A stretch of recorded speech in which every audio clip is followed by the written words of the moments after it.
Chadwick Boseman. Yeah, I feel sorry for him. That sucks. It does. I think they was dealing with all that with cancer, like the filming of Black Panther. Yes. All those movies. Yeah. It's like, man was a trooper. Trooper, man. Talk about a true artist. Yeah. To just be focused on that and say, hey, I'm going to give the people everything I can. I'm going to devote everything to this. And I'm going to keep all this personal shit to the side and you know, they don't need to know about this. Yeah. After all, like, I don't know if you saw it, but there were, like, pictures of him circulating where he's, like, mad skinny and stuff. And people used to make fun of him and be like, oh, what happened to Black Panther? Like, Crack Panther. Yeah, I saw that same exact post. I saw that post a while ago and I actually laughed at it. I was like, that's funny. And now it's like... Yeah. Ooh. I thought he was prepping for a role. I thought he was, too. I was like, oh, he's prepping for some role. But no, he's just had cancer. No, he's just sick and dying. And yeah, he succumbed to it. You know what really messed up? Is that there was this interview that I saw, like a segment of an interview was written out of a guy who was interviewing him, Chadwick Boseman, and he commented on his weight loss and his weight gain. Because, you know, there's a point in time where he lost a lot of weight after Black Panther, after one of the Marvel movies, and then gained it back up again. And it was kind of like, it was kind of abnormal, and he questioned him on that. And Chadwick Boseman was like, yeah, I went through some stuff. And then he said, well, you must have been put through the ringer. And he responded by saying, yeah, you have no idea. So one day I'll survive to tell it. But, yeah, right, it's just like... Wow. He was there, and you know he never knew. He's a trooper, man. Yeah. It's rough. He seems like a really good guy, too. That's what Drill said. He's just a good man. Yeah, he's great. There's a bunch of clips, interviews, and stuff circling. Great guy. Great guy. So, hopefully his family can have some peace. Hopefully. It's a shame. Yeah, it is. Yep. But, respect. Yeah. Nothing but. Oh, my gosh. I can't even imagine. Mm-hmm. I know. You know what's really messed up? Is I remember... I heard about it on Twitter. You know how it was brokered by that, you know, tweet that it seemed like his mom made or someone close to him. Probably a publicist or something like that, yeah. It sounded like it was a family member, but regardless, someone apparently in the comment section, I didn't look because I didn't want to know. You know how they have the hidden tweets mechanic now on Twitter? Yeah. Apparently there's just a bunch of like gore videos and pics in that. Yeah, right? Really fucked up. Apparently, why? Alt-right people, apparently. Like I said, haven't checked it out, but regardless of who it was, it's fucked up. Fucking scum. Yeah, I know. Fucking scum. Thankfully, they have that. It's kind of good to have that mechanic, I guess. Considering. I just wish there was a way I could turn it off. Sometimes. Yeah, I don't. Well, I think most of the time it's just like the AT&T girl talking about her. That's her weird body. too. That's weird, isn't it? That's weird. Like, what's wrong with you? Weird. The internet sucks, man. I don't like it. It's funny, but it's... You gotta have a certain mind about it. What? You gotta have a certain mind about it. Like, you can't take things too seriously, otherwise you're just No, I know that, but like... terrible. Why? Like, why do all this nonsense? It could be funny. I'm not gonna lie. Not this particular thing, but like... It's some incel shit, like, is what it is. Yeah, well, I guess I'm a bordering incel, then. Oh, my God. I would never post gore videos on someone's death page, though. That's messed up. Right there. That's it. Hi, everybody. Welcome to the Two Penny Gamescast. I am your host, Tavin Bothell. Hi, guys. With my good friend and co-host, Connor Elliott. Connor, I guess say hi to the people. Hi, guys. Yeah. Do you guys go on Twitter a lot? Because as much as I hate it, I'm a fan. Oh, my God. Well, yeah, so welcome to the Two Penny Gamescast, episode 6. You can catch us every Monday, 8 a.m. on SoundCloud and YouTube right now. We're looking at expanding. It'd be nice if we could. It would be nice, you know. Let's go to the people. Let's not have the people come to us. Nope. So we're working on that. But yeah, so here we are. Every week we break down the new news of the gaming industry. We each come with 2 topics, 2 pennies each, if you will, and give you our 2 cents on them. This week, I'm going to start it off with Microsoft joining the court battle between Apple and Fortnite maker Epic. So this is an article coming from The Guardian, where written by, where's the byline? Alex Hearn. Microsoft has joined the court battle between Apple and Epic Games, filing a legal brief supporting the Fortnite developers' rights to carry on developing software for Mac and iOS while the case continues. The submission, signed by Kevin Gamble, the executive in charge of supporting developers on Microsoft's Xbox console, is further evidence that the lawsuit over in-app purchases in Fortnite is set to become a proxy war over the future of the App Store. Quote, Epic Games' Unreal Engine is critical technology for numerous game creators, including Microsoft, Gamble wrote. Apple's discontinuation of Epic's ability to develop and support Unreal Engine for iOS and macOS will harm game creators and gamers. So this is sort of a follow-up to the story we did the other week. We'd missed it last week. It just broke the day as after we finished recording. Yep. I'm like, well, we can't. Just fine, put it up. We'll try and touch on it. I definitely wasn't going to come back here and reshoot that. Not one bit. I was home sleep. I'm chilling. Well, I was just playing video games. We don't need to talk about what you were doing in your private hours. That's not what I meant, you freak. So basically what had happened is, and it was a smaller update, but we didn't feel like we needed to talk about it, is Apple's ban on Epic had extended to the Unreal Engine. Which I just found out about moments ago. Because you need to pay better attention. Well, that's... Pay better attention. Yeah, it was whatever. a little under the radar. You had to be digging deep and watching it. But Apple had banned the Unreal Engine, or updates to it or whatever, from reaching the iOS store, which affects smaller developers who have nothing to do with this conflict. So now they can't make or update their games either and put them on iOS. So now Microsoft is jumping in and saying, okay, no, this is too much. We're siding with Epic on this. Y'all are monopolizing something that has nothing to do with what your issue with Epic is. So now this is just a war of attrition between these $2 and now $3 billion companies. Yeah. The general thing that we said about this entire situation was they're both companies that are trying to make as much money as they can. Fuck them both, pretty much. Of course, unless you want to... fuck them both, but... Who cares, right? Who cares that much? But at this point, though, now it's affecting the smaller developers. Yeah. It's a lot more far-reaching, and, Apple's more and more, almost like they can never just not be the good guy, or, impassive. They always got to be, the more bad guy, no matter what situation it is. So now, as much as I don't care there is an argument to be made of the guys over at Fortnite and Epic knew what they were doing. Yeah. None of this would have happened if they didn't want a bigger cut. And that's all it is just a $1 million company wanting a bigger cut. That is true. I just feel bad for those developers that are smaller and are going to be affected by this. Oh, yeah. It's they haven't done anything wrong. Of blood shed for no reason. Yeah, because people want more money. People want more money. And if I were to predict, this ends with Fortnite getting a bigger cut and everybody else getting the same deal they had to begin with anyway. So if I were to predict what happens, who knows? So, maybe it'll end up nothing will change and Fortnite just gets in line. I hope that's not what happens. Yeah, but it might. It's very possible. Or, the best case scenario, and every developer gets a bigger cut, and Apple takes a loss, but they're so big that they're still making money anyway. They're just not making as much money. You see, one of the things I don't think we really discussed is who do you think is going to win? Obviously, you just kind of summed that up.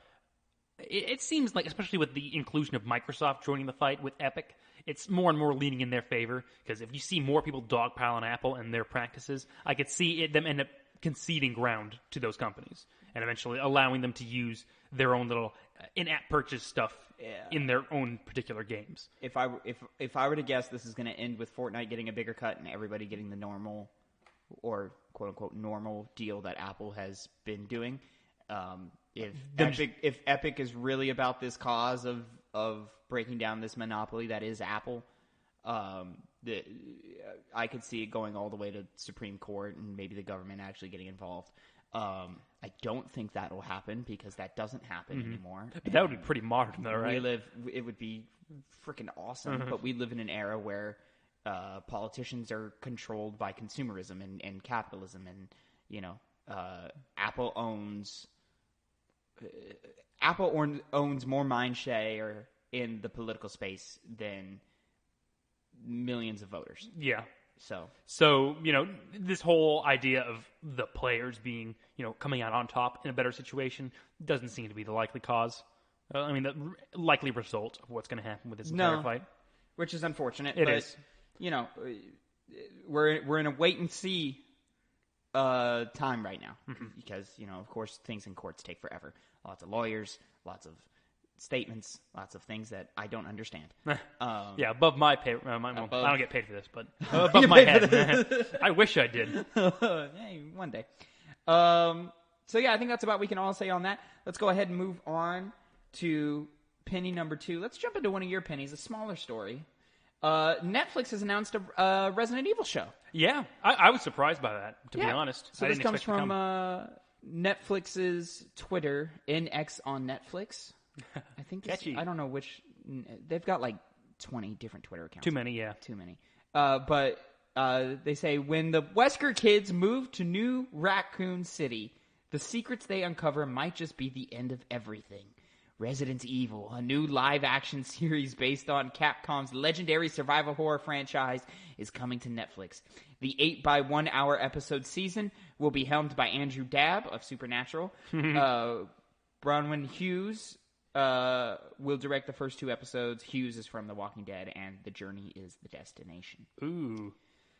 The Walking Dead kind of fell off. I was a big watcher of that show. What did Hughes do in The Walking Dead? That's what I was going to ask. If he was from the first season, hell yeah, that's actually good news. But how do you spell his name? It is B. Okay, hold on. You don't need to do that. I'm just going to copy and paste. That's a lazy way to do things. Yeah. But well, I'm a little lazy sometimes. I feel like this is a response from the success of the Witcher series. People loved that. It Netflix did really is well. doubling down on video games. They're like, okay, we can start getting some of these Brian things out. Hughes is a woman.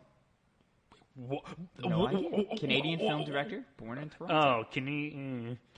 Okay, well, Connor, I guess that's fine. A lot of TV happens in Canada. I know. You may not know this because you're not like. No, you okay? I know. Believe me, I know. A lot. Well, for those who don't know at home, a lot of TV happens in Canada. It's that cheaper. in Georgia, for some reason.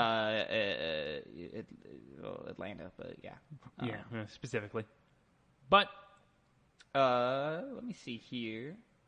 But anyways, in terms of Resident Evil getting a live action series, little mixed bag on this. Where does it fit in the timeline? Because I know some people are very strict about that. Do we care if it's in the timeline? Is it in the old timeline or this new timeline they created? Exactly. Yeah. Because for those who don't know, who maybe haven't played Resident Evil, the lore in that is a fucking mess. Mm-hmm. They're trying to salvage it, to give them credit, but, Hey, and they're doing a great job of doing it. So far they have. Resident Evil 2 and 3 remakes are phenomenal games. Yeah. But... well, and the live action Resident Evil movies are pretty across the board terrible. We love them. Oh, we love them, but we love them because they're terrible. Yeah. Now, there would have been... There's campy fun to be had in the first one. Oh yeah, definitely. But honestly, that's probably the most forgettable because it has so many less ridiculous moments, like some of these other movies have. She slow motion kicks a zombie dog. Some of the newest one. All I remember from that. All I remember is the ending of that movie. All I remember is the editing was one of the worst in movie history. Terrible. One of the worst. So bad. Now, going back to the Netflix series, at one point in time, I would have been just so upset with this because it's live action Resident Evil series. Not to cut you off, she's done work on Breaking Bad and Better Call Saul. Yeah. So never mind. Okay. Yeah, I'm great. That's great good. stuff. Did it say which season of The Walking Dead she worked on? I'm just curious. I can't find this. Okay, well, I'm not looking that deep, to be honest. Yeah. Don't bother. But like I was saying, at one point I would have thought that a live action series or an adaptation of something like a video game would have been a terrible idea because let's be honest, like with Harry Potter was an adaptation of a book series and it did really well, but then you saw a big resurgence, like a big amount of movies coming out that were adaptations of some kind of franchise. Preteen books, the Hunger Games, the Resident Evil movies. Well, no, Resident Evil came before that, but... But even so, a lot of those movies that have had these kinds of adaptations have been bad. They're rarely ever good, but I think now we're kind of going into a point in time where we might be seeing some higher quality stuff because Netflix, like I said, did good with the Witcher series. Well, I think they can do good with this one as well. Video game adaptations makes much more sense going to TV anyway, with a few exceptions. For the most part, I feel like if you try to do a movie, there's just too much content in games to squeeze into 2 hours. I would never okay a movie. That would never work. Or it wouldn't. There's some exceptions. You could do like a Call of Duty movie. Yeah, but not something like Resident Evil. I don't think it would work. Or you could do like an Uncharted movie. I could see an Uncharted movie. A very action summer movie. Yeah. Yeah, things like that. But things like Witcher has to be a TV show. Mm-hmm. Yes. The Mass Effect, I would argue, should be a TV show. If they were ever to do that. You want that to Last happen. of Us is going to HBO for a TV show. I think that makes sense.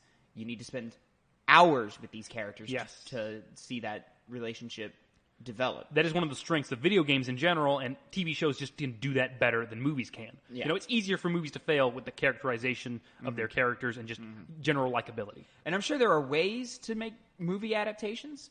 And I would love to see, great video game movies. Mm-hmm. But I think for right now, where we're at in terms of adapting video games, I think TV is the right call. Now, Resident Evil, I'm not sure if that's the right call. Well, to be honest, think about how many zombie movies there are out there that are good. Yeah. It can be just another one of There's those. quite a few. A TV there's show also of quite a a few zombie terrible movie. zombie movies. Yeah. But this seems to be about them going to a new Raccoon City. So is it going to be like another apocalyptic setting, or is it going to be when the Wesker kids move to new that's Raccoon another City? thing. You've instantly disengaged me because this hints at some of the stuff in Resident Evil that I hate. It's underground labs with mutant creatures that just look really cheesy or act really cheesy. That's what I'm fearful about. It's instantly playing into Resident Evil 5. Wesker. Yes, it does. It's instantly that version of Wesker. It's not the undercover cop dude who was just trying to make a buck and turned out to be an asshole. Like, it's straight up this. Like, are these kids gonna have superpowers? Are they his kids, or were they grown in a lab? Is Wesker fucking? Yeah. Who would he be fucking? Who cares? Why? Dude, we don't want this. No, we don't. No, not at all. This isn't what you want. Why Wesker kids? You're right. It could be any... The secrets they uncover just might be the end of everything. Oh. The stakes are instantly too high. You know what they do in Resident Evil games? Is they have a knack for just bringing in new characters that are good. So why don't they just do that? I mean, the newest Resident Evil game is a completely new character. I mean, the newest Resident Evil in the next sequence, which was Resident Evil Biohazard. Like, it was a new character. Oh, you're talking 7. 7, Seven. not 6. Okay. 7. You know, they added a new character then. Why not just do that? Why do they have to tie it to Wesker? Especially a character that was done very badly. They try to tie it in at the end to the greater Resident Evil lore. But it doesn't. That failed. I know it does. It doesn't fail. make a lot of sense. Yeah, which is why I think they kind of retcon that as well. Because I mean, Chris doesn't even look like he does in this new Resident Evil game. He's got 10 different appearances. Yeah. Like, now he's fat. Yeah. I'm down for a fat Chris. I don't like the direction Chris is going. I like him. I've liked his charm. I've liked him as a character, to be honest. You just wanted big bicep man. That's all you want. Is that so wrong, Tavin? Like, the best incarnation of Chris in recent years was Resident Evil 5. I said it. It doesn't matter. That's what it is. He's great. He's great. He punches a boulder. There's nothing better than that in the entire world. He headbutts the boulder, too.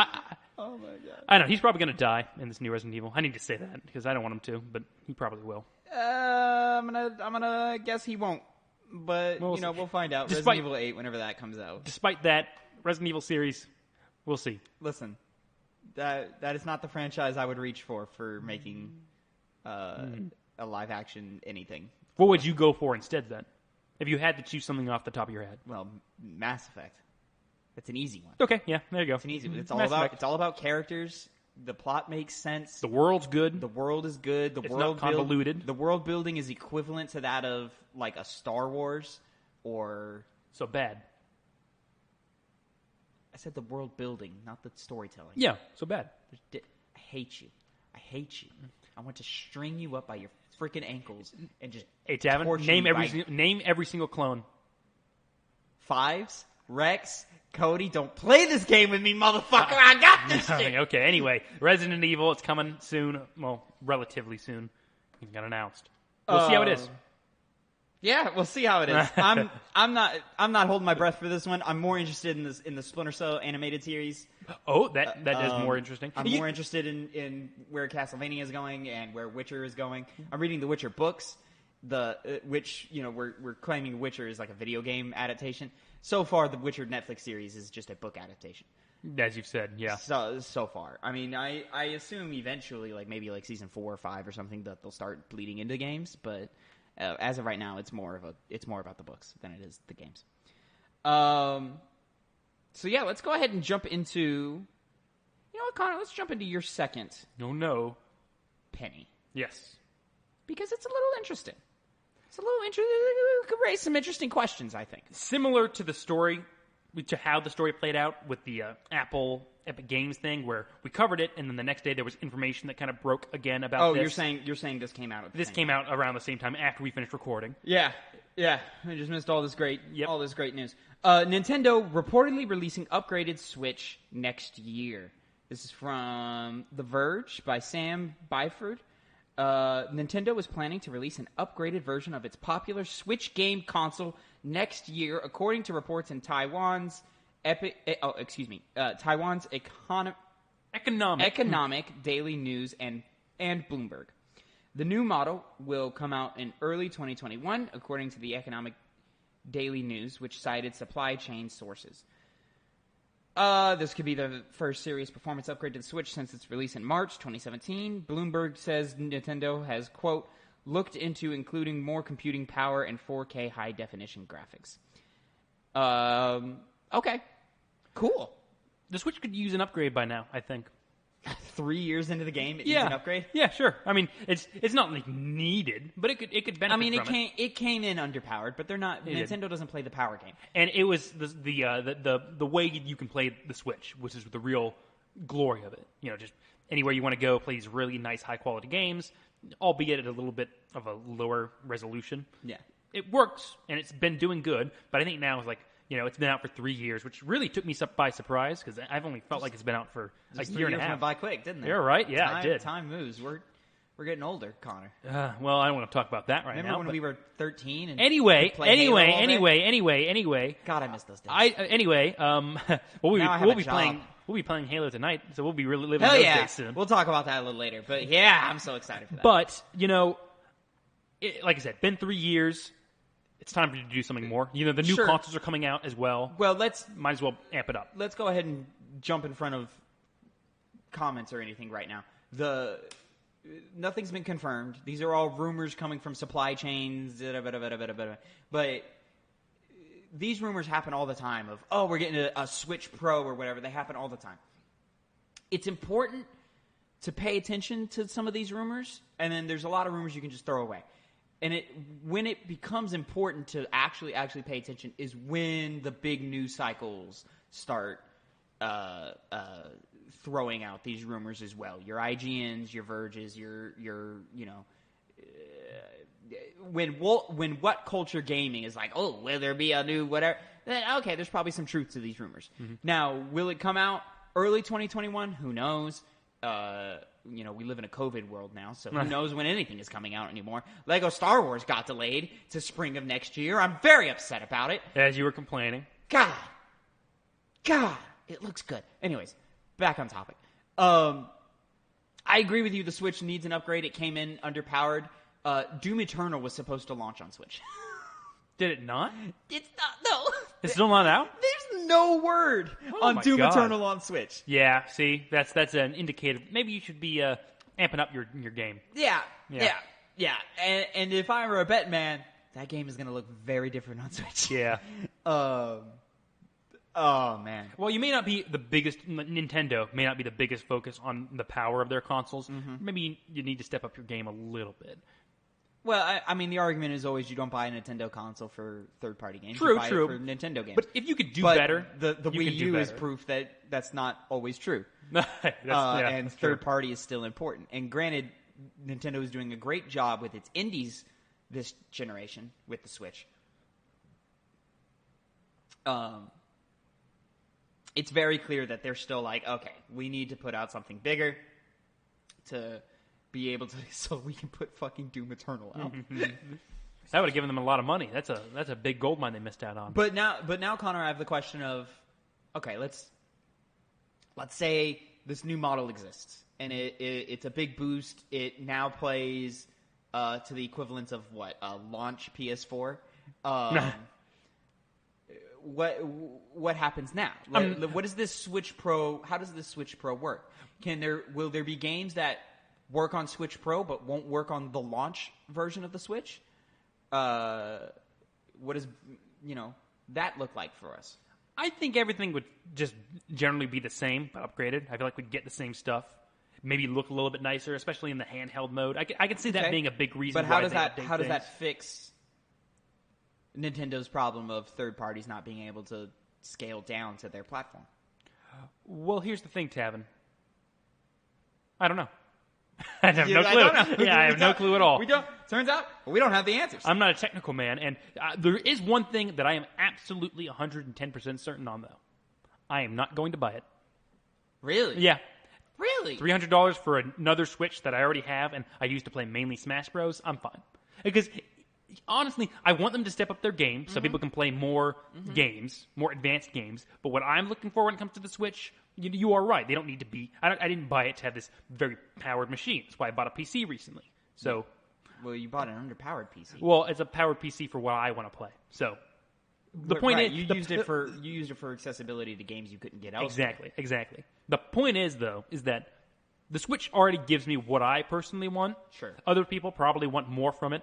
Sure. I mean, I've been on record on this podcast that the Switch is the most influential gaming console since the first PlayStation, or the PS2. I would go PS2 because that was still groundbreaking. There's a clear jump in technology when the PS2 came out, but like power is mattering less and less, and you can see that within the console generations. I would argue there's very few games on PS4 that they couldn't have scaled down to work on PS3. Very few games are had to be played on PlayStation 4 only. The whole generation. And so far the only game that looks like could only work on PlayStation 5 is Ratchet and Clank. So my question here is power really what matters, or is it more function? And the Switch has provided something that no other gaming console has, and that is function on a level that has never been seen before. You can play your console quality games on the go. It is quick, easy. There's no loading screen. There's no you just pull the thing up and the screen lights up and you're right there. It's fantastic. If this is true, I could see myself getting an upgraded version. I would like, as nice as that function is, and I love that function, and it never gets old. I would like, Fire Emblem to look the same in handheld mode as it does in console mode, which I know that'll never be true 100%, just based off of form factor and the screen being smaller, so resolutions being harder to capture. But there's something to be said about this Switch. It feels toyish, and it's not where I'm going to play my bigger games. I'm not waiting to play Doom Eternal on my Nintendo Switch. I mean, you already played it on your PC. I played it on my PC, which you've kind of cemented that that's the way to play Doom as well on a PC. Due to what you can do on there. I can't even imagine how you would play Doom Eternal on a controller. Maybe it works fine. Obviously, many people did it. Many people did. But the way Doom plays with the fast pace, snappy action, switching weapons real quickly, moving around the maps at breakneck speeds, you need a mouse and keyboard. It's got to be a completely different game on consoles. I mean, those games were built on a computer. The original Doom, Quake, which is very similar. Yeah, that's how Bethesda games go in general. Yeah. So yeah, I want to Switch with a better fucking battery life. That's the worst part about the Switch, is that just almost nothing. 3 hours, maybe. I don't even play it on the handheld version that much, but I constantly bring it to friends' house to play Smash Bros. And games like that, and I'm constantly like, oh, well, my controllers, for example, are out of battery, almost. I didn't play anything, but the rest mode didn't, like, save as much as I wanted to. Oh, well, I gotta, charge the little tablet. It just... The battery is a must have. We need it needs to be tripled.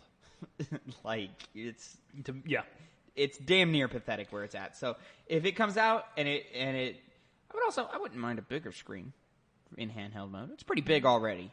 But I think it's kind of at the point it needs to be for compactability and to look good. I mean, we say that, but the DS just kept getting bigger.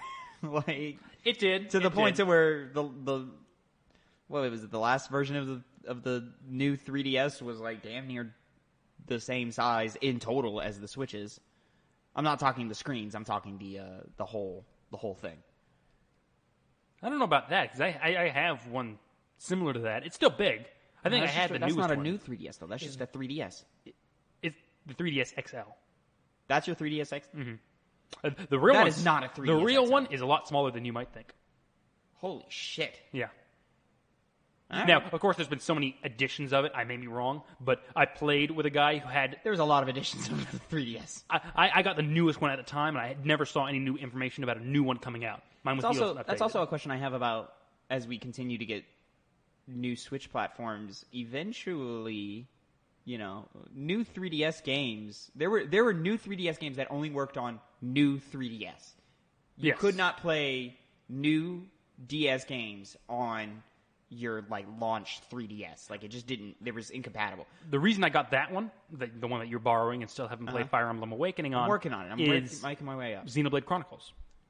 I could play that. That was the big selling point of my version. It was like, hey, you could play Xenoblade Chronicles. Did you ever play that on Switch? It came out. No, and I'm going to. I'm going to because it's an amazing game. Amazing. Okay. One of the best out there. I recommend you play it. Are you gonna get it physically? Is it available physical? I don't even know. Physically? Yeah, I'm pretty confident it is. Yeah, right, I don't see why it wouldn't be. Well, then I'm gonna steal your copy one day. Well, the point is that we'll see if this is actually going to happen. I think it's going to happen. I'm pretty confident as well. The sources are a lot reliable. Yeah, knowing Nintendo and how they treated the DS, and it's clear they're treating the Switch like how they treat the DS. Mm-hmm. It's only a matter of time. What they really did is they just made a really, really powerful DS and then made it compatible with your TV. Yes. That's as the further we get along, it's clearly that was the design route. It wasn't the other way around. Well, something that I can actually also see happening with this Switch in the future is more DS games like Kid Icarus Uprising and other, any other game you can think of coming to the new Switch. Because I don't know if you heard, I didn't mention it to you before, but Fire Emblem Fates is getting a definitive edition on Switch. So is that true? Yeah. I was just about because I was going to bring that up. I thought that was a fake. No, unless I got faked out, I may have. Maybe want to check that then. It looked like it was from Nintendo. Let's see though. Fire Emblem Fates. Fire Emblem Warriors on Switch, but we knew that already. Oh yeah, that's been there. Yeah, these are just Amazon Spain started listing Fire Emblem Fates Complete Edition for Nintendo Switch. Guess I got cucked. You got cucked. You got cooked real hard. Never mind. Maybe you never know. Maybe that's how these rumor meals start and stuff. They could. I would love it if they put all the DS Fire Emblem games on Switch. I don't know how far back we need to go. In the oh yeah, they can go far back. But I can still imagine that to happen. Fates Awakening. I'm telling you right now, if they announce Awakening on Switch, I'm just gonna give you your DS back and say I'll just play it on Switch. Good. I want my DS back. Do you want your DS back? There's nothing new coming. There's not. So let's go. That about does it for new Nintendo Switch content. Move on. Let's go ahead and jump into penny number 4. My final penny. I'm going to talk about Halo again, guys. What is this? The fourth straight time? I know. Halo has dominated our episodes so far. We're 6 episodes in. We've talked about Halo at least 4 times. But I promise you, I feel like this is just as relevant as every other time we've talked about it. Halo veteran Joseph Staten joins 343 Industries to get Halo Infinite, quote, back on track. This is an IGN article by Adam Bankhurst. Microsoft and 343 Studios have confirmed Joseph Staten will be, quote, returning home to Halo for a bit. The news was revealed on Halo Waypoint, further clarifying that Staten will officially be joining as project lead for Halo Infinite's campaign after helping launch Tell Me Why this week. In addition to Staten, Pierre Hentz, the head of the publishing team for Halo the Master Chief Collection, will be joining the Halo Infinite team as a project lead for its free-to-play multiplayer experience. Hentz and his team, quote, have demonstrated an amazing ability to deliver new content, an excellent flighting program, and substantive updates across MCC over the past year. So the reason I feel like this is important, it's the whole like back on track stigma that we're talking about here. Which I didn't. When I first saw this story, the angle that I was taking is, oh, well, they're going to bring back a guy who made the original Halos to work on the new one. Yes. And that's great because, you know, the guy works Sure, as a writer for Halo 1, 2, 3, and ODST, and Reach.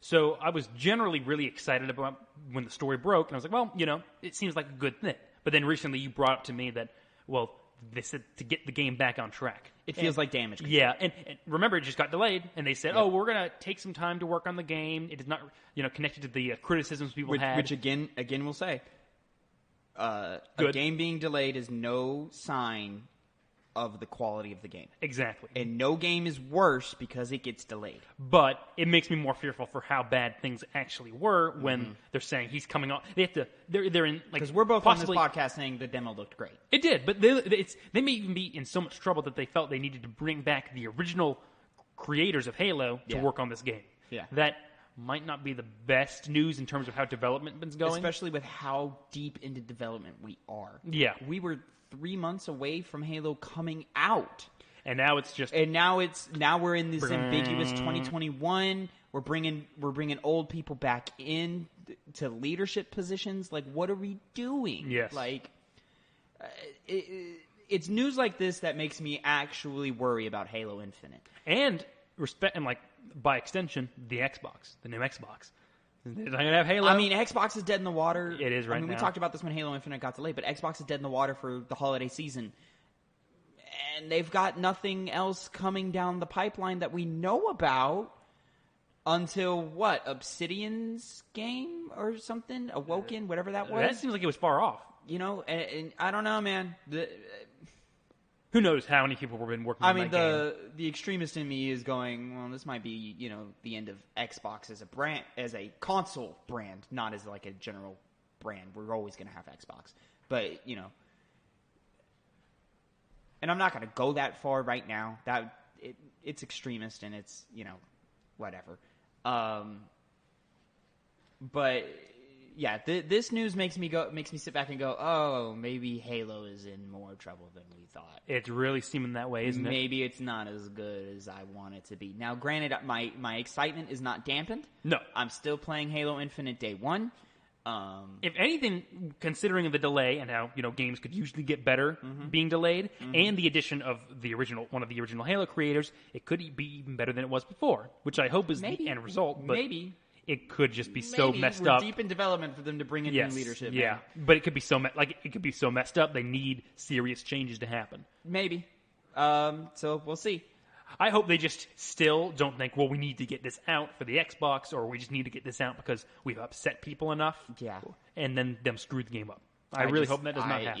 Yeah.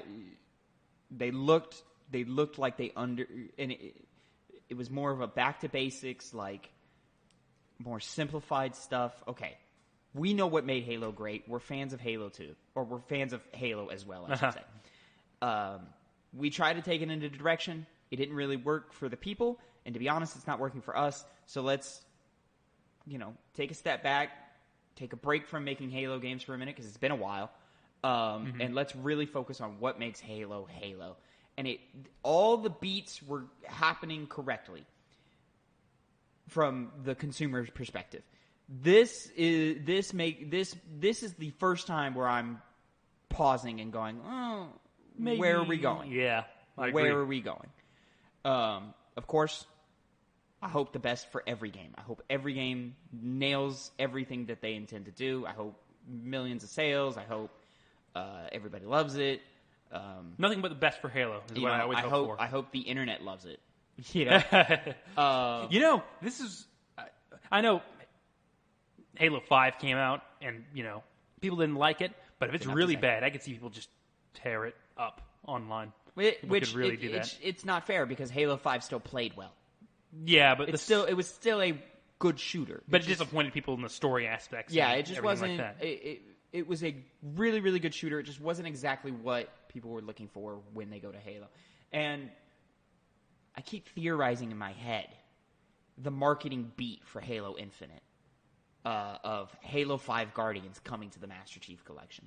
I keep seeing it in my head. That's such a great marketing beat, to be like, hey, to get excited for Halo Infinite, here's Halo 5.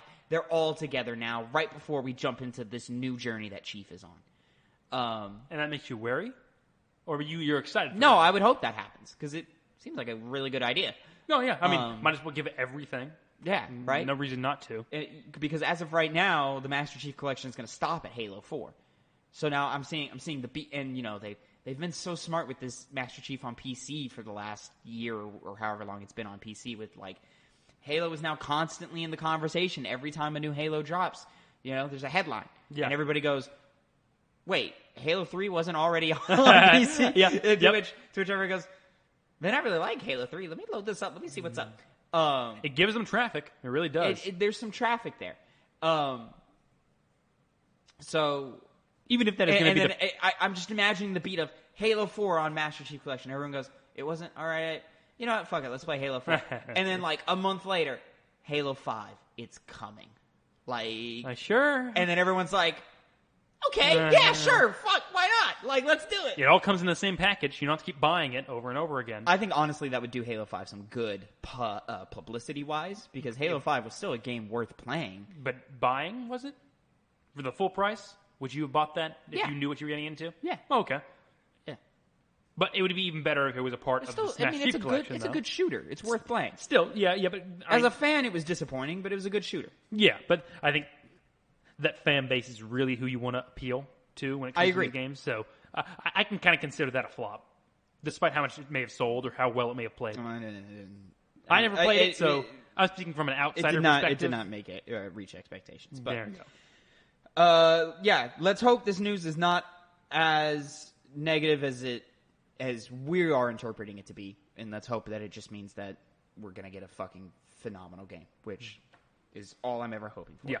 But Connor, that about does it for the news this week. Mm-hmm. So let's go ahead and jump into what we've been playing. Yes. And we've been playing quite a few things, haven't we? Yes. Just some of them new, some of them not so new. Some of them new, some of them not so new.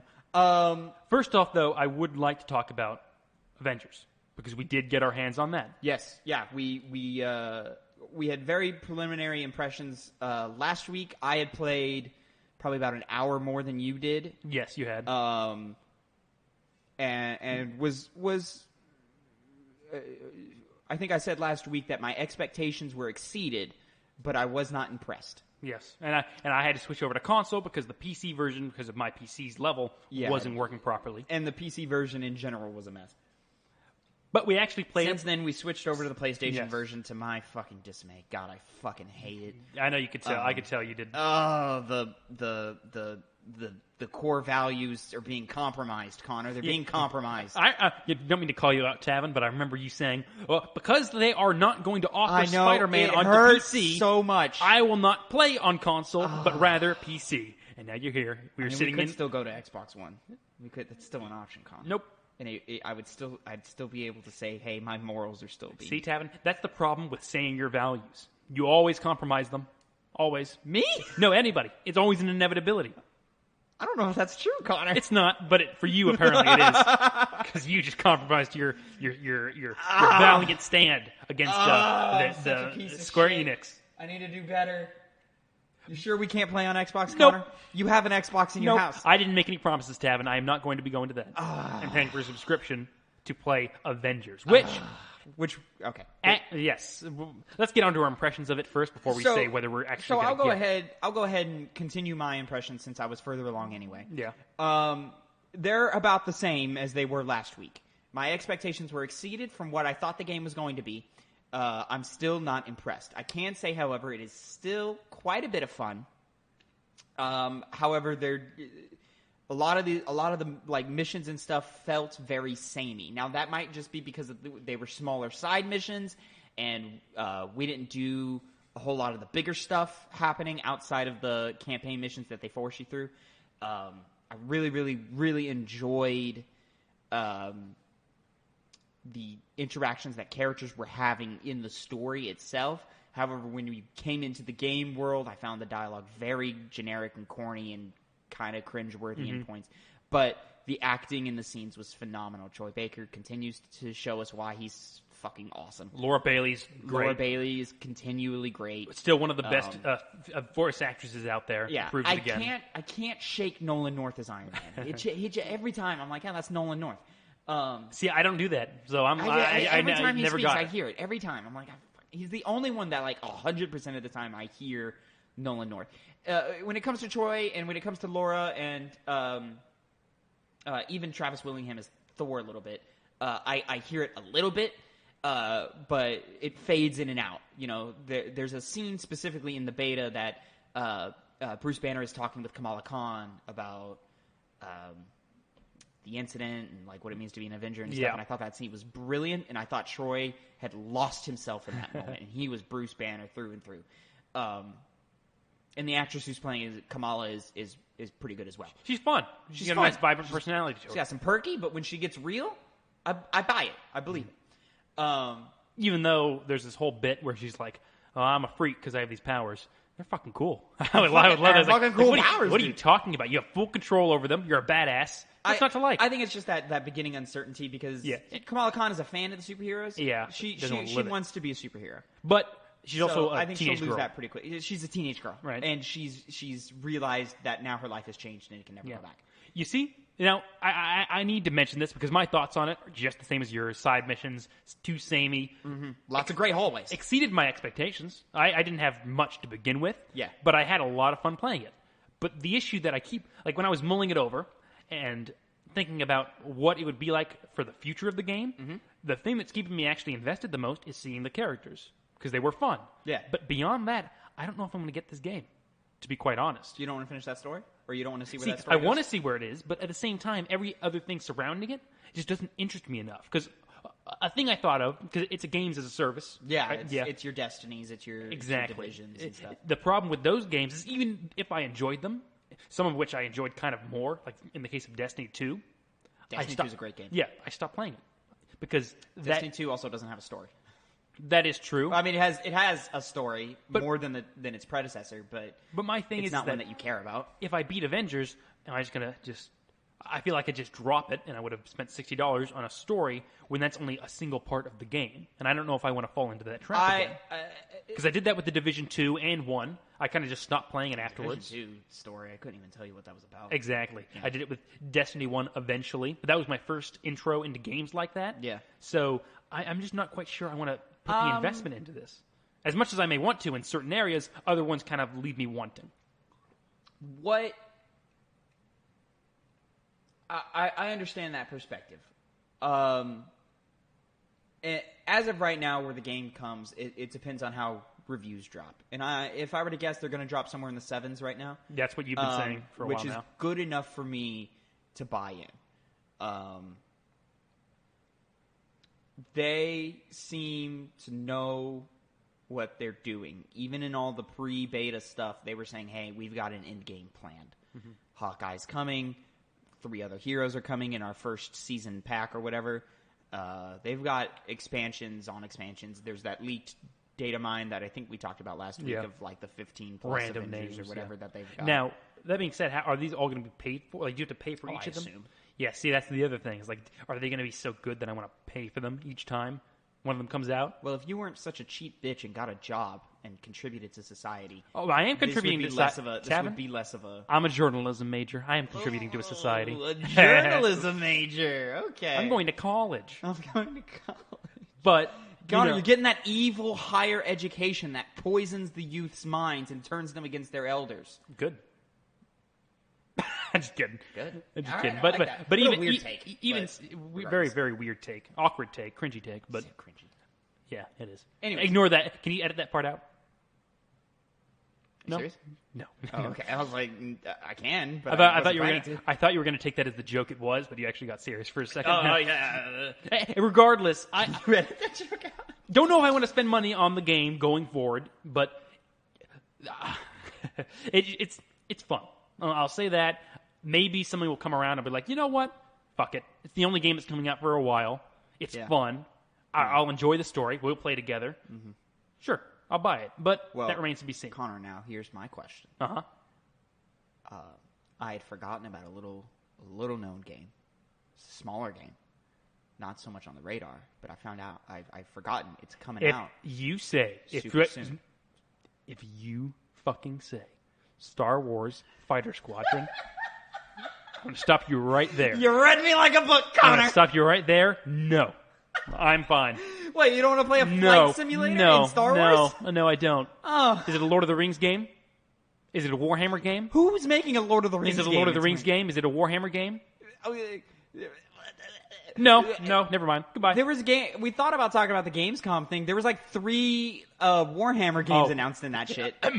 That's who dude, cares? that is Warhammer Age of Sigmar. Who cares?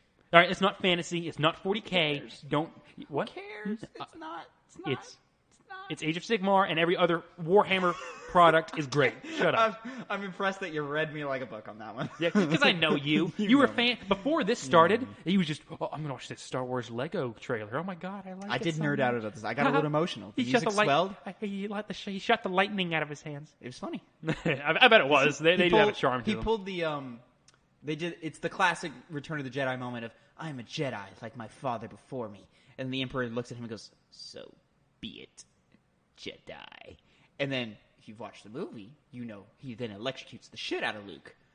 But instead, the little Lego model of the Emperor reaches behind his back and pulls out the like electric Lego thing that you would put in the Emperor's hands, like actual Legos. Like he pulls out and goes, "Nyeh," and obviously does nothing. Like they reach like 3 feet in front of him, and then you get, "Nyeh." They're not even like dangerous or whatever.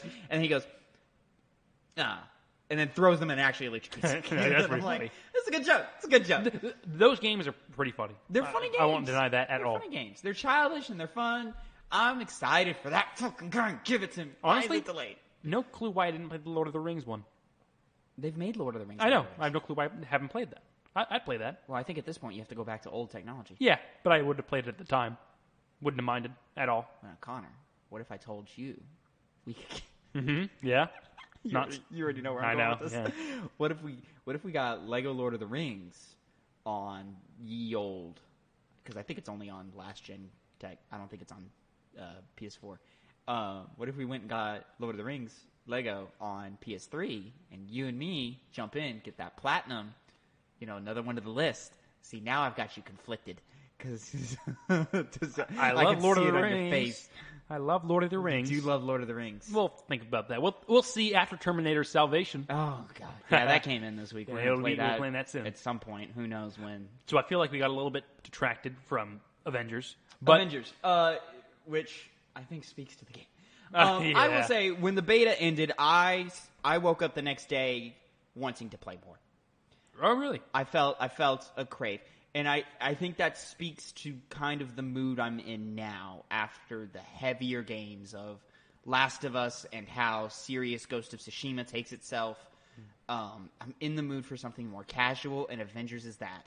Something light, something I can jump into and just beat motherfuckers up for no goddamn reason and just have a blast. Well, Tavin, if we want to get into the other games we're playing, I think I have a solution for you there. Yeah? A game that I played a lot recently, I'm still in the process of playing it, almost at the end. It's a very short game, is a little gem that was released back in 2006 called Dark Messiah of Might and Magic.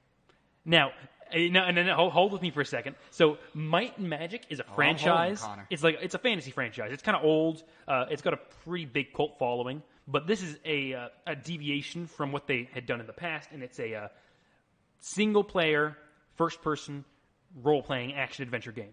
And the general story is in the vein of what? Like a Like an Elder Scrolls or like Well, it's made by Arcane Studios. I had mentioned that before you. The It has inspiration... nothing to do with Elder Scrolls. No. But like the gameplay is like the way you move around is very, very similar to that of Dishonored.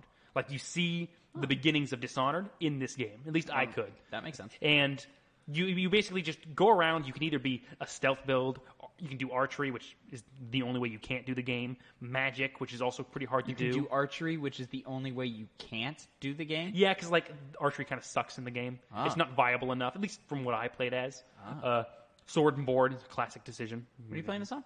Playing this on PC because it goes on sale. It's on sale right now, actually, for $2.19, I think. Yeah, right. It's an incredibly fun game. The story's complete bullshit. It's really not that good, but it doesn't have to be good because there's a hot demon girl, so that's really all I need. But basically, it's made in a... No, yeah, that's all I need. I'm not ashamed to admit it. This game from 2006. 2006. There are better versions of this game up and down the gaming No, landscape. because it is different. It's not Dishonored, older Dishonored. Like, it's its own thing. No, yeah, I'm following. But it sounds like you could just play Elder Scrolls. No, it plays completely different from Elder Scrolls. Like, there's, you do a lot more, like, power moves. Like, Oh, okay. the magic. The way you play the game, there's a lot more, like, environmental hazards that you can use magic and the things around you to use that to kill your opponents. And it has the most overpowered kick ability ever since Bulletstorm. And it's so great. Like, it's so Do you remember fun. the kick mechanic in Assassin's Creed Odyssey? I guess that wasn't overpowered. No, it was not overpowered. What is the name of this game? It's called Dark Messiah, Might and Magic. And pretty much you're just doing this stupid fantasy quest of trying to free your dad from prison. And, well, I guess it's kind of a bad way to put it. Well, not really a bad way to put it. Oh, but this is not at all what I thought it was. No, not at all. It's incredibly fun. It's one of those games that if I had played when I was younger, I would grow up saying, hey, did you hear about this game called Dark Messiah, Might and Magic? It's one of the best games I've ever played in my entire life. Because it's seriously just plays very Do you know how well. you sound saying that sentence? Like a child? That was the thing I was going for. It was very, like... Well, I'd be a child if I said it. Because I remember seeing this game in the GameStop all the time, and I always thought to myself, I should buy this game. And I never did, and I really wish I did, because it plays incredibly fun. It's a really easy game to just pick up and play. The combat's phenomenal. Like, the reason why the game is so good is because you just feel like such a badass when you're fighting all these orcs and, zombies and warriors and stuff like that. And it's a game I'd recommend to anybody that plays video games, because it's just all around a great game. And I played it out of nowhere, too. I watched this YouTuber called Seth Zintach, and he recommended the game in his review. You always be finding this weird stuff. This guy's real good, and he lauded the game, said it was great, and Oh, wow. it really There's is great. a lot happening. Oh yeah, it's crazy. And Oh, wow. the way that they do difficulty is that they just increase the amount of enemies as you go up in difficulty. So you just That's not a... no, it's not at good. all. No, people don't like it. But the game is incredibly fun. Kick the guy off a cliff? Yep, a lot of Kicked that. another guy off a a lot of people actually said the kick ability was a little bit overpowered. Yeah. Which he's literally just running around kicking people Yep. now. It's a montage of him kicking people. Yep. But one thing that you mentioned earlier was in Witcher 1, how you had to, like, cause this thing to fall on this boss you were fighting. Yeah, and it was broken and it doesn't work. Yeah, it came out the same year. There's 3 different segments where you do things like that, and it works fine. Now, the game does crash multiple times when I was playing it, but the autosave function is real good, so I never really had that many problems with it beyond just, gotta, start up the game again. Yeah, yeah. But I'd highly recommend you play this. This is one of those games you would play and probably have the very similar opinion that I have on it, where it's just this fun, stupid game that you'll remember for a while. And that's what I've been playing a lot of.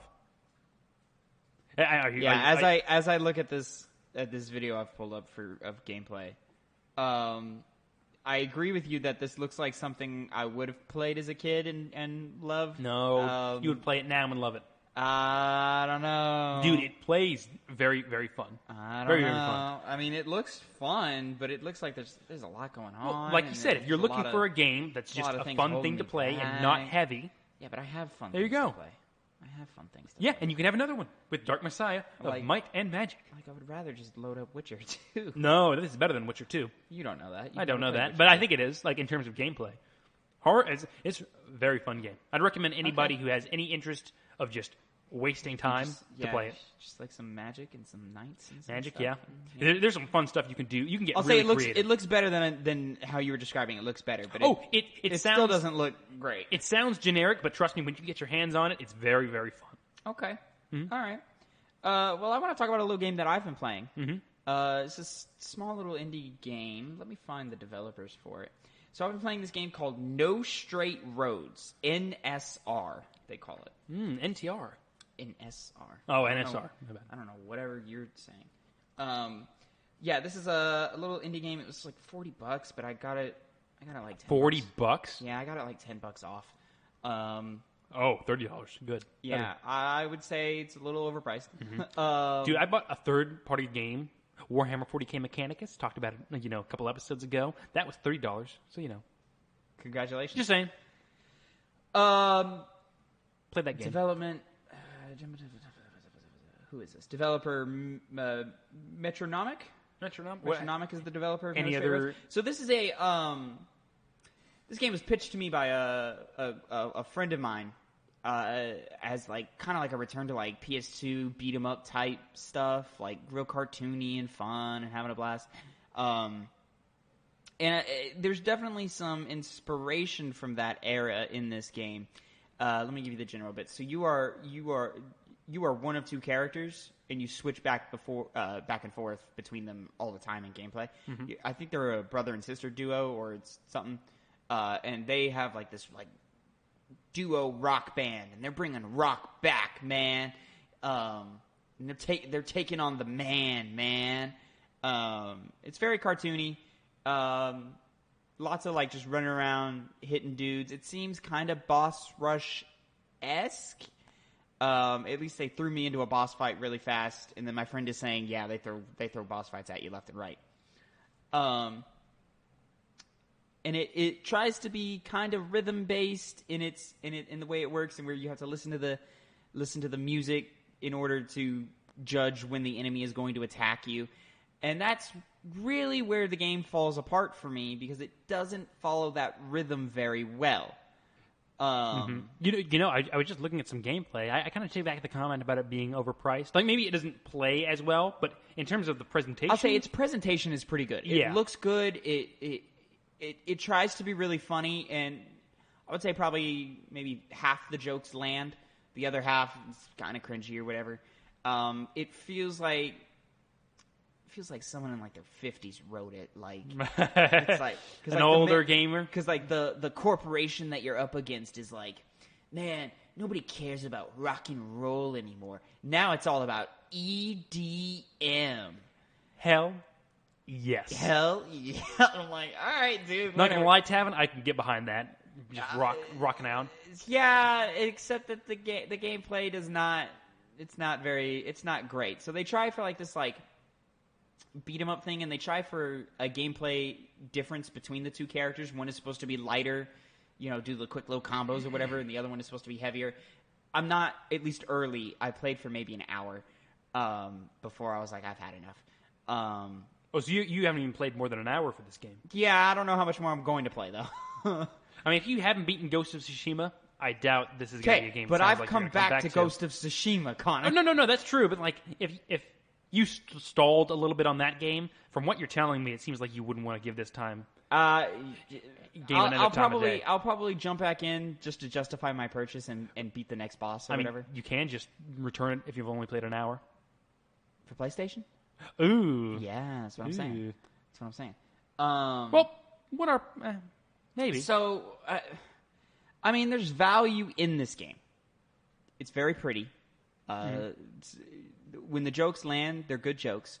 And there are ideas in this game that could work, but the execution is just not quite there. It's enough small things that add up that lead to an unenjoyable gameplay experience. For example, the first boss is this big enemy, and he is surrounded by rings, and you're on the rings. Mm-hmm.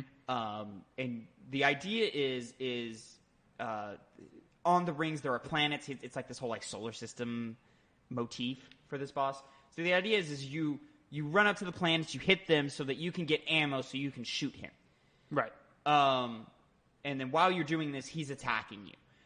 It is not clear when he's attacking you, though, because it's not based off the music as well as they want it to be, and the visual cues are so quick or so minimal that you're just getting lit up by the same attack again and again and again. And even when you recognize that attack is coming, it's not clear enough how to avoid that attack. Do I jump over it? Do I roll through it? I can't figure it out. Eventually, for the attack I was having the most trouble with, I was like, oh yeah, I just roll through it. And that got me through it about 80% of the time. Mm-hmm. I went back and talked to my friend. He's like, you were able to roll through it? I jumped over it. I said, I tried jumping over it like 6 times. Never did it once. Maybe you're just bad. Maybe, or maybe the game is not fine-tuned enough to be the type of game it's trying to be. Consistently good all the time. Yeah. So a bit of a disappointment for $40. I'm a little disappointed based off of how he's pitching it, and even he's a couple further bosses in, and my friend is like, I'm having fun, but it's not great. Uh-huh. So I would be interested to see Metronomic's next game if they find any success off of this one. I haven't heard a single thing about it. So. No, I had never heard of it until my friend had brought it up to me, and I was like, maybe not the best sign. And then. I pay attention. You do. So like these indie games, you kind of know usually when the big ones are coming out. But yeah. So yeah, I mean, if any of that sounded, I know I was mostly negative on it, but if any of the action beat 'em up type boss rush, cartoony, like old school PS2 days, like if that scratches any itches, maybe it's worth looking into. But that's a very niche itch that I will never need to scratch. It's not that niche. Oh, it's not? It's not that niche. Because to be honest, Tavin, if you were like trying to pitch me this to play it, not really. Oh, this is not a game for you at all. You would not like this game. No, yeah. I can tell. You would not like this game. But other people may like it. Other people might. Yeah. Even so. There's enough holding it back. Like, it's not like, it's just like, I don't want to play this. Like, yeah. I'm not having fun playing this. Yeah. So, yeah, I was a little disappointed in that one. Other than that, I've jumped back into Ghost of Tsushima for a little bit, played a couple of hours the other day or whatever.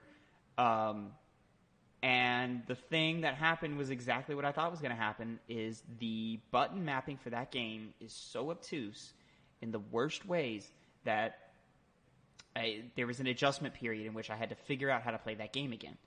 You know? You see, the more I think about it, the more I don't seem to have that problem. Oh my god, I have such an issue with it. Like, why do I have to hold R2 and then press a separate button to change stances? Like, just put that on the D-pad. Just put it on the D-pad. You know, you don't do anything interesting with your D-pad anyway. No, not that I can recall. You know? Use your touchpad a lot instead. You use the touchpad a lot. Then why am I using the touchpad so much? And it's not even like pressing the touchpad. I'm swiping the touchpad. I haven't swiped on a touchpad in 5 years. Infamous was the last one, wasn't it? Oh, didn't they do that? Infamous, I believe, does it. That's The all I Witcher can 3 remember. does it a little bit, but in a more subtle way. Because in Witcher 3, you may not remember, you press the touchpad and it brings up a menu in which you choose like inventory or level up or map, like Borderlands. Yeah, like how yeah. Borderlands works. On the touchpad, if you swipe up on the touchpad, you can. In Witcher 3, you just pull up the map automatically. Right. So it's like a little shortcut. It's a shortcut, which is fine. But in this game, why am I swiping on the touchpad every time I want to figure out where I want to go? Click in on the right stick. Like, these are easy solutions that, like, what made you think this was a good idea? I really just think you're very particular about these controls, because I haven't heard anyone else even mention this before either. Put the freaking attack buttons on the bumper. Put it on the bumper. It works so much better. I don't have to take my finger off the stick so I don't lose camera control in a game that doesn't have a lock on. All of these small things frustrate me more and more every time I play it. Maybe you're just not the best at managing your controls when it comes to this game. No, I can manage it pretty well. It's not that. It's just that I've seen games do it better. Uh-huh. Don't get me wrong. Assassin's Creed Odyssey did it better. Don't get me wrong. There's ways to do it better, but I think most people, myself included, just kind of got used to it very quickly. Dark never Souls really does it better. And I don't even like Dark Souls. Yeah, but Dark Souls and Bloodborne have better button mapping than Ghost of Tsushima. They do hit on R1 and R2. I'm not talking in terms of the gameplay. I'm talking about which buttons do which actions. It's so convoluted in Ghost of Tsushima that if I take any time off, when I come back, I'm fucking lost. Mm-hmm. You know what games I'm not lost in that are like this game? I'm not lost in Assassin's Creed. I'm not lost in Spider-Man. I'm not lost in Batman. I'm not lost when I go to play, I don't know, even Uncharted. Like, I know what I'm doing because I can jump in and it's intuitive and it's natural. Ghost, it's like, okay, I know L1 is the block button. That's good. How do I call my horse? Usually it's up on D-pad. Oh, no, up on D-pad doesn't do anything.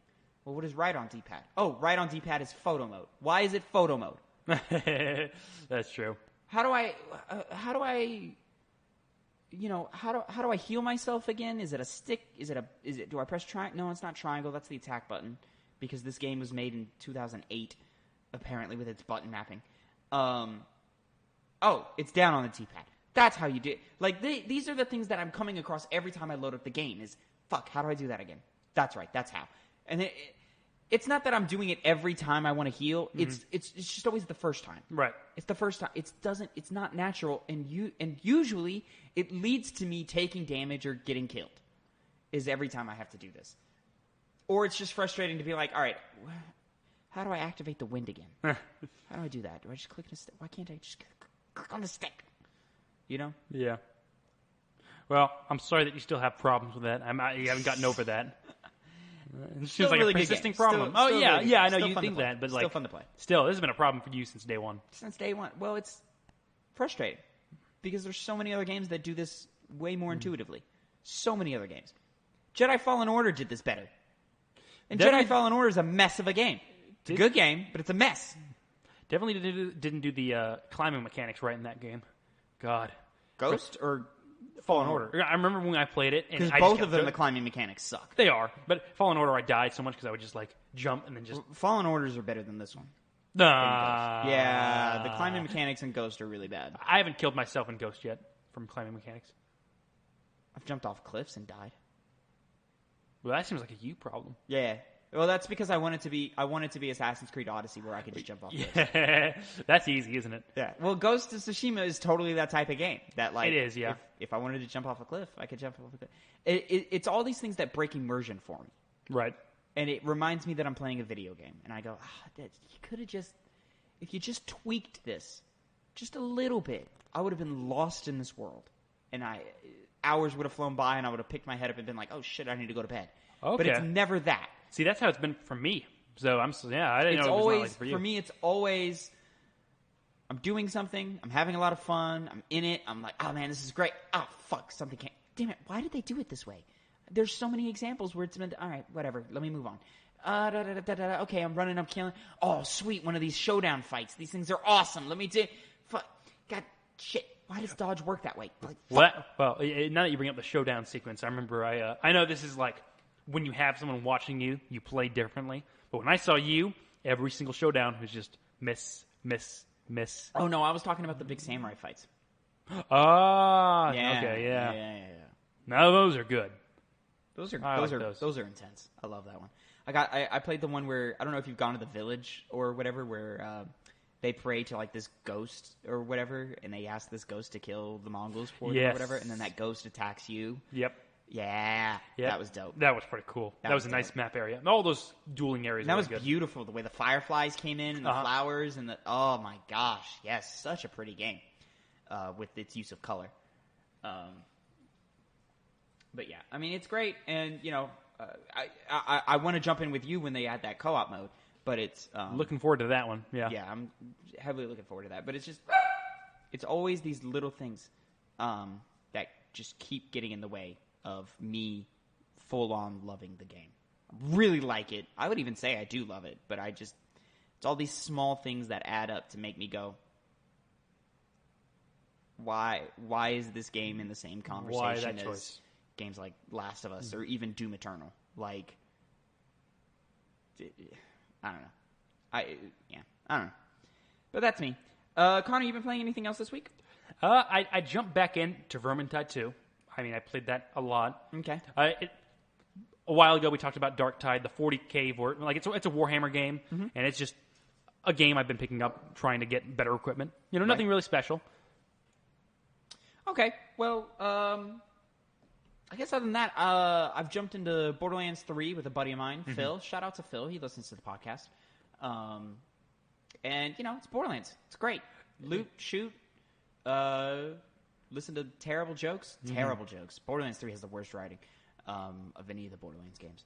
I remember when I played Borderlands 1, it was so nice, and it was like kind of refreshing, honestly, because it just everything was witty, it was funny, and then Handsome Jack in the second one was just great. And then I don't remember the first one being that funny. I loved it. And then again, I was a kid, and I watched my brother play almost all of it. So and the first one doesn't have much of a story. No, not much at all. It actually has a bad ending, but yeah, that's kind of how I'm playing Borderlands 3 right now. I'm just like, let me just fuck around, have fun, shoot things, whatever. I'm having a good time. You said it's the best shooting mechanics. By far, yeah. Mechanically, it's the best of the trilogy. The UI is still really clunky in some very interesting ways. I'm surprised that they haven't innovated on it. UI was always clunky. Yeah, but this game's like a year old. Like people understand the criticisms of Borderlands 3 right now. But yeah, I'm having a blast. It feels great. The skill trees are phenomenally done in that game. You're not punished for using only one skill tree. You're not punished for being diverse in your skill trees. So it's all great. I'm even, we'll see how this goes, but I'm having so much fun that like if we get around to actually beating the main story, because Borderlands are long games, I'm even like kind of down to like get some DLC stuff going for it. So we'll see about all that. Do they have DLC planned? Oh yeah, they've had DLC come out already. I had no clue. About? I don't know what I'm talking about because I haven't paid attention. Almost a year old, Connor. Come on now. Dude, I stopped paying attention to that the moment it came out. Because you betrayed me twice. with the PC like a bitch. Yeah. Yeah. I still have a PS4. I'm good. Yeah, I'm good with you still. Play with me sometimes, but other than that, is there anything? We're gonna jump into our Halo Lasso campaigns in a little bit here, probably in the next. After we record this, so probably in about an hour. We're gonna try our hand at that. We're gonna do that.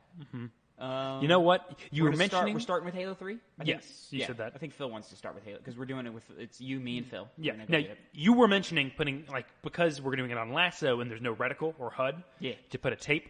Yeah, that's the tactic. That's the strat. To be honest, I don't think I'm going to do that. No. No, I don't think I'm going to do that. Get a general I think feel? I'm going to be. You understand? You can never use a sniper rifle. Yep. Yep. Okay. Best of luck to you, mate. You understand there are many guns that just become irrelevant in Lasso. Like the assault rifle, irrelevant. Really? Yes. Okay, maybe I will do that. Yeah. Battle rifle, slightly relevant.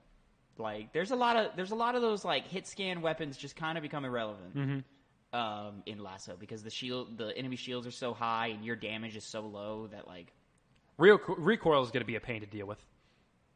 Never There's knowing. not that much recoil in Halo. But still, you do see some drop in it. Some. The more you shoot. Some slight, yeah.